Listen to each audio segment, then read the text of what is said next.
Salut à tous, je suis Ismaël de Zelden Family Studio, animateur 3D, passionné par la réalisation 3D et la 3D en général. Et aujourd'hui, je vous parle de Blender 3D.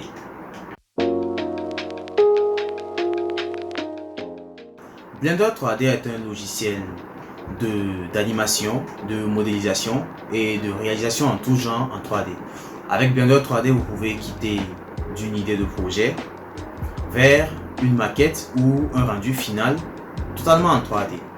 Parce qu'à partir de Blender, vous pouvez modéliser des objets que vous pouvez ensuite imprimer ou avoir une vue d'ensemble sur une maquette ou sur un projet architectural que vous êtes en train de préparer et vous voulez avoir peut-être le rendu image ou vidéo de ce projet-là. Vous pouvez aussi utiliser Blender pour faire des animations, pour des VFX et aussi pour du compositing. Alors, vous êtes prêts pour cette nouvelle aventure où je vous apprends à utiliser ce logiciel totalement gratuit et surpuissant pour réaliser vos différents projets 3D. Alors, c'est parti! En lançant Blender pour la première fois, vous voyez que vous tombez sur un écran d'accueil. Et sur cet écran d'accueil, vous allez devoir paramétrer vos préférences, on va dire.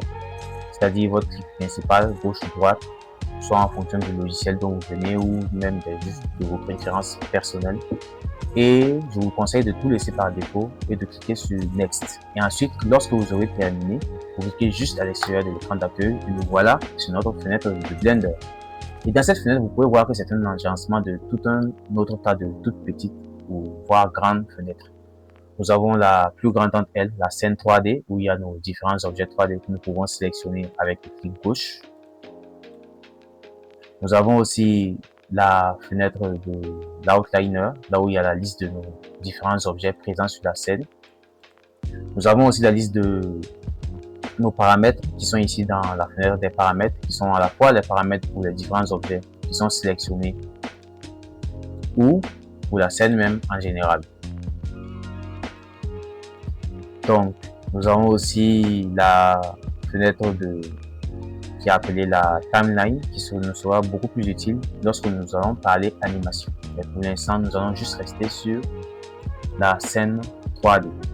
Alors, comme je disais, pour sélectionner un objet dans la scène 3D, nous utilisons le clic gauche pour pouvoir le sélectionner.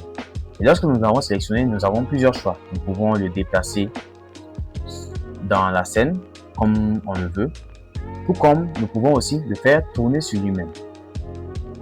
Déjà pour le déplacer, nous avons plusieurs choix aussi.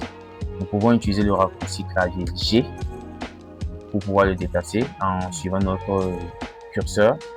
Ou nous pouvons utiliser cette petite croix qui est ici, Move.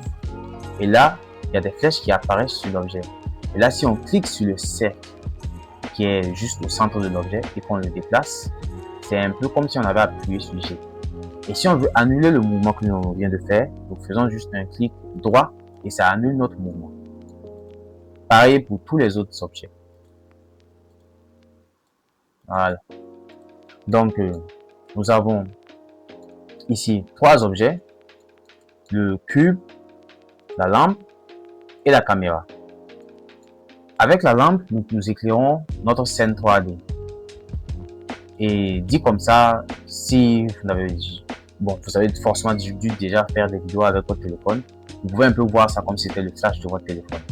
Mais c'est un peu plus même comme la seule et unique source de lumière de votre scène pour l'instant.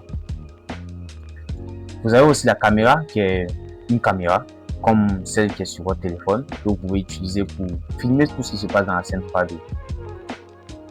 Vous avez aussi le cube qui lui est un objet assez basique qui en vrai a plus de possibilités, on va dire, voire de modes d'utilisation que les autres, mais qui est en fait l'objet de base que l'on pourra transformer pour faire ce que l'on veut ou que l'on pourra juste supprimer pour en créer un nouveau.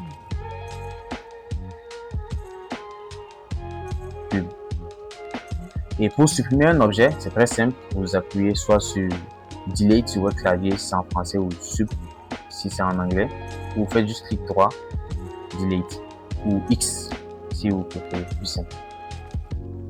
Et après cela, pour avoir votre premier rendu image pour l'instant, vu qu'on n'a pas encore fait d'animation, on n'a pas déplacé d'objet dans la scène, nous faisons tout d'abord, si vous avez un clavier numérique, vous appuyez sur la touche 0 et là on a un aperçu de ce que la caméra voit. Donc lorsqu'on va appuyer pour exporter notre scène à partir de la vue de la caméra, c'est cette vue là que nous allons avoir.